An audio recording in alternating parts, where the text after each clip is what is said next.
అందరికీ హుజరాబాద్లో ఉప ఎన్నికలు జరగబోతున్నాయి కదా. మనం దాని గురించి వీణవంక మండలం మామిడాలపల్లి గ్రామంలో ఉన్నాము. ఇప్పుడు ప్రజల మనోగతం ఏంటో తెలుసుకుందాం రండి.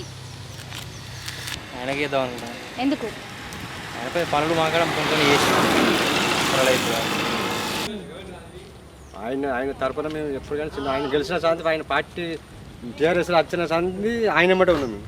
ఇప్పుడు కూడా టీఆర్ఎస్లోకి వెళ్ళి వేరే కానీ మళ్ళీ ఆయన ఎమ్మటే పోతాం కానీ ఇంకో పార్టీ మంచిగా ఉండాలని మంచిగా మాకు పనులు చేస్తాడని అభివృద్ధి చేసిండు అభివృద్ధి చేసి వేసారికి ఈటల రాజు గారికి ఇస్తాం. ఎందుకు ఆయన కొంచెం పనులు చేసిండు కదా, కొన్ని మంచి పనులు చేసిండు కాబట్టి ఆయనకే ఇద్దామని అనుకుంటాను. అయితే పనులు మంచిగా చేస్తాం. అట్లా ఎవరు ఎంతో చిన్నోళ్ళు పోయినా కానీ కొంచెం మంచిగా రెస్పెక్ట్ ఇస్తాడు, మంచిగా తప్పకుండా ఈటల రాజేందర్ మళ్ళీ వారి మీద గెలుస్తాడు.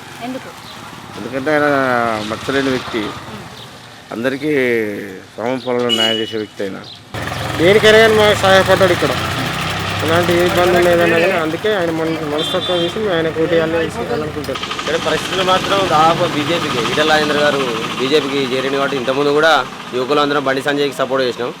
సేమ్ యాజిటీజ్గా అట్నే అందరం యువకులం ప్లస్ తల్లిదండ్రులు అందరికీ చెప్పి బండి సంజయ్కి ఎట్లా వేయించినాం ఈటల రాజేందర్ కూడా అట్లా వేపిస్తాం. ఈటల రాజేందర్ ఇక్కడ మంచి నాయకుడు. మాకు ఎవరి కష్టం వచ్చినా ఏ పార్టీ అని చూడడు. అభ్యర్థి నాయకుడు ఎవరైనా తీసుకపోతే సారాన్నితోనే అందరినీ ఆదరిస్తాడు. ఏ కష్టం వచ్చినా చేస్తాడు ఈటల రాజేందర్. అందరికి మంచి నాయకుడు అని. ఇక్కడ వేరే నాయకుడు వచ్చి ఉంటే మాత్రం మమ్మల్ని దగ్గర కూడా రానివ్వరు. అట్లుంది ఇప్పుడు ప్రస్తుతం రాజకీయాలు తీసేసారు కదా, ఇప్పుడు మళ్ళీ గెలిపిస్తాం. ఉప ఎన్నికలు రావడానికి గల కారణం కేసీఆర్ కుటుంబ పాలన, కేసీఆర్ అహంకారానికి నిదర్శనం.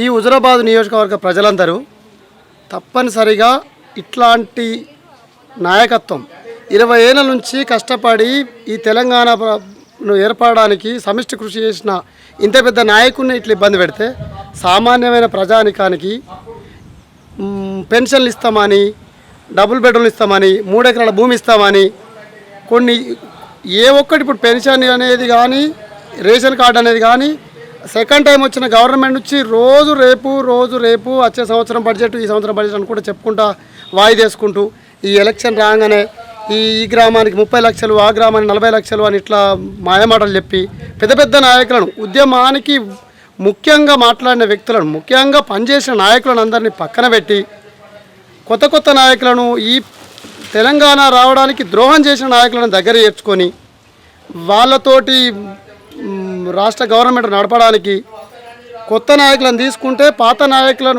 నాయకులకు ఈయన వ్యవస్థ అంతా తెలుస్తుంది కాబట్టి, ఈయన వేసే కుంభకోణం అంతా తెలుస్తుంది కాబట్టి పాత నాయకులను అందరినీ పక్కన పెట్టి ఉద్యమాన్ని నడిపించిన నాయకులందరినీ ఇబ్బంది పెట్టి కొత్త నాయకులను మంత్రి పదవిలో చేర్చుకొని కాంగ్రెస్లో గెలిచిన నాయకుడిని కూడా టీఆర్ఎస్లోకి తీసుకొని మంత్రి పదవులు ఇవ్వడం, ఇదంతా కేసీఆర్కు ఆయన కుంభకోణానికి నిదర్శనం తప్ప హుజరాబాద్ నియోజకవర్గ ప్రజలందరూ ఆలోచిస్తూ ఉన్నారు. ఇవాళ ఈటల రాజేందర్ గారు రాజీనామా చేసినందుకు ఉప ఎన్నికల్లో ఈటల రాజేందర్ ఓడియడానికి మాకు అనేకమైన సీసీ రోడ్లు, కొత్త పెన్షన్లు,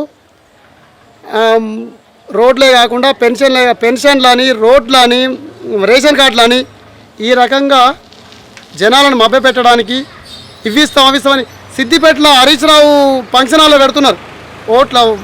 దేనికి? ఇక్కడి నాయకులందరినీ పైసలు పెట్టి కొని అక్కడ ప్రతిరోజు మందు, బీరు, బిర్యానీ అన్నట్టుగా విపరీతమైన ఖర్చు పెట్టి అంత మాయమాటలు చెప్పి ఆయనతోటి ఎల్లవేళ తిరిగే ప్రతి నాయకునికి ఇప్పటికీ నాకు ఒక 10 సార్లు ఫోన్ వచ్చింది. ఫోన్ చేసి నీకు ఇది ఇస్తాం, అది ఇస్తాం, మీరు ఏమి ఇచ్చినా ఈటల రాజేందర్కే మేము ఓటేస్తాం, ఈటల రాజేందర్నే అత్యధిక మేడతో గెలిపించుకుంటాం. ఆయన గత 6 సార్ల ఎలక్షన్లో గెలిచిండు ఇప్పటి వరకు. ఇది 7వ సారి.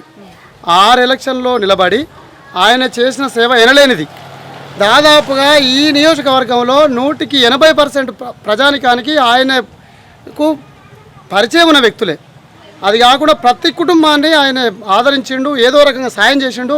ఇవాళ ఇవన్నీ పథకాలు రావడానికి గల కారణం కూడా ఆయన కృషి కూడా ఉంది. ఇందులో ఆయన కృషి కూడా 99% ఆయన పనిచేసిండు. ఆయన 100% ఆయన ఈ గవర్నమెంట్కు ఈ రైతు బంధు ఇవ్వడానికి కానీ, మన స్కూల్ పిల్లలకు సన్నరకం బియ్యం కానీ, ఈ రూపాయి కిలో బియ్యం కానీ ఈ 24 అవర్స్ కరెంటు రైతులకు ఇవ్వడం కానీ రైతు బంధు కానీ ఇంకొకటి మా సార్ చెప్పే ముఖ్యమైన విషయం ఏంటంటే ఈటల రాజేందర్ గారు రైతు బంధు ఇచ్చేది 20 ఎకరాలు ఉన్నోళ్ళకో 15 ఎకరాలు ఉన్నకో బీదోళ్ళకి ఇవ్వమంటున్నాడు. కానీ గుట్టలకు అడవులకు 100 ఎకరాలు ఉన్నకు ఇన్కమ్ ట్యాక్స్ కట్టేటోళ్ళకు ఇవ్వద్దని చెప్పి ఆయన చెప్పిన మాట అది తప్పెక్కడ కాదు. ఈ బడ్జెట్ను కూని చేసి ప్రభుత్వ ఉద్యోగులకు సరైన టైంలో డబ్బులు ఇవ్వకపోవడం, మిగతా పెన్షన్లు ఇంతవరకు 50 ఏళ్ళలోకి పెన్షన్లు చెప్పిండి ఎలక్షన్ టైంలో ఇంతవరకు పెన్షన్లు ఇవ్వకపోవడం, ఇట్లాంటివన్నీ పెండింగ్ పెట్టడం, ఎలక్షన్ వచ్చే వరకు మాయమాటలు చెప్పడం, ఇదంతా తంతుగా జరుగుతుంది. ఇదంతా కేసీఆర్ అతి తక్కువ టైంలో గవర్నమెంట్ కూలిపోతుంది, ఇది ఎక్కువ రోజులు ఉండదు. ఈటల రాజేందర్ 100కు 100% 1,00,000 మెజార్టీతో గెలవబోతున్నాడు. మీరు 500 ఇచ్చినా 5,000 ఇచ్చినా ఓటుకు హుజురాబాద్ నియోజకవర్గ ప్రజలు మొత్తం ఆలోచిస్తూ ఉన్నారు. ఈరోజు ఇలా పెన్షన్ ఇస్తా అని చెప్పినా, రేషన్ కార్డు ఇస్తా అని చెప్పినా, ఈ మా ప్రతి గ్రామానికి ప్రతి వీధికి రోడ్ వస్తుందన్నా ఇలా ఈటల రాజేందర్ చూసే చేస్తున్నావు. ఈటల రాజేందర్ ఉన్న పవర్ ఏందో ఆయన ఓడియాలనే కుట్రతోటి ఇన్ని కోట్ల బడ్జెట్ అన్ని కోట్ల బడ్జెట్ ఈ ఎమ్మెల్యేలు అంతా తిరుగుతూ ఉన్నారు. ఇక్కడ 25 మంది 30 మంది ఎమ్మెల్యేలు మీ నియోజకవర్గాలలో చేసుకోండి పనులు. మా నియోజకవర్గానికి వచ్చి ఇప్పటిదాకా ఆయన మొన్నదాకా మంత్రిగా ఉన్నాడు, చేసిండు, బోలెడు పనులు చేసిండు. ఈ రామకృష్ణాపురం అనేది 400 పాపులేషన్ ఉన్న గ్రామానికి కూడా 4 కోట్ల పెట్టి బ్రిడ్జ్ ఇచ్చిండు, 4 కోట్ల రూపాయల బ్రిడ్జ్ ఇచ్చిండు. అట్లాంటి పనులు జమ్మికుంటకు కూడా రైల్వే బ్రిడ్జికి సంబంధించి కూడా 500 కోట్లతోటి అంత పెద్ద బ్రిడ్జ్ ఇచ్చిండు. ఆయన ఎక్కడ కూడా ఇక్కడ పని తక్కువ చేయలేదు. మిగతా నియోజకవర్గాలలో ఎక్కడ కూడా ఇంత డెవలప్మెంట్ ఉండదు. ఒక సిద్దిపేట ఉండొచ్చు, సిరిసిల్లు ఉండొచ్చు, గజ్వేల్ ఉండొచ్చు.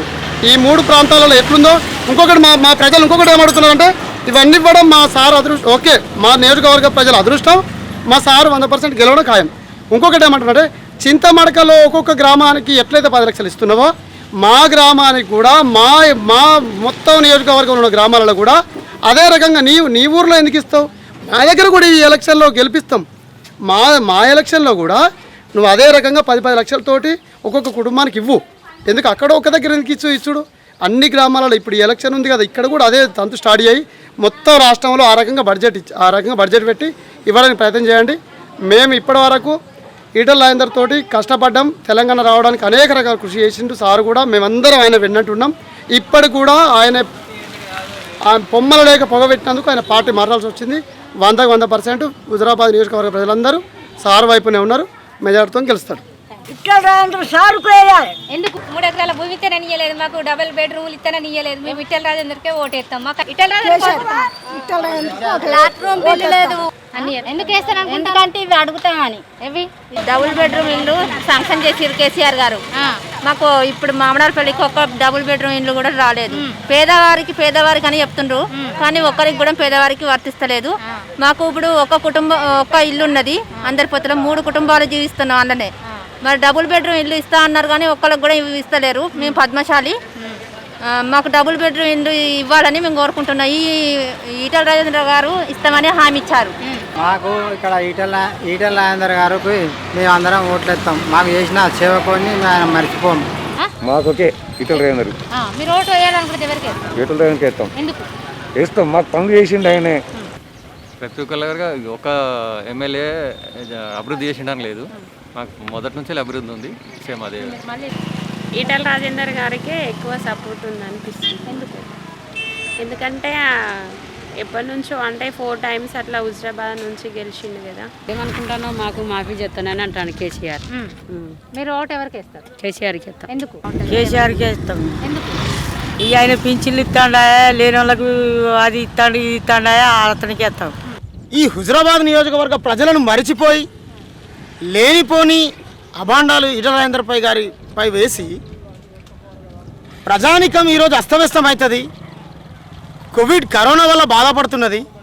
మరి ఒక వైద్య ఆరోగ్య శాఖ మంత్రిగా ఉన్నాడు, తనని ఇప్పుడే ఇబ్బందుల పాలు చేస్తే నేడున్నటువంటి రాష్ట్రంలో 4 కోట్ల మంది జనాభా ఈరోజు కరోనా బారిన పడి మరణాలకు కూడా గురవుతారనేది ఒకటి అవగాహన లేని వ్యక్తిగా, పరిపాలనే కాదు కేవలం ఫామ్ హౌస్లో ఉండి తన మనవడికి ఇచ్చినటువంటి ఆస్తులను, తన కొడుక్కి ఇచ్చినటువంటి పదవులను, తన కూతురికి ఇచ్చినటువంటి పదవులను, తన కొడుక్కి సీఎంని చేయాలనే ఒక పిచ్చి మమేకంతో తను ఈరోజు ఉద్యమ పోరాటంతో తెలంగాణకు ఎంతో సేవ చేసినటువంటి ముఖ్యులు ఈటల రాజేందర్ గారిపై అబండాలు వేసి నేడు ప్రజలను దృష్టిలో పెట్టుకోకుండా ఈరోజు తనను ఎటువంటి కారణాలు లేకుండా తీసివేయడం జరిగింది.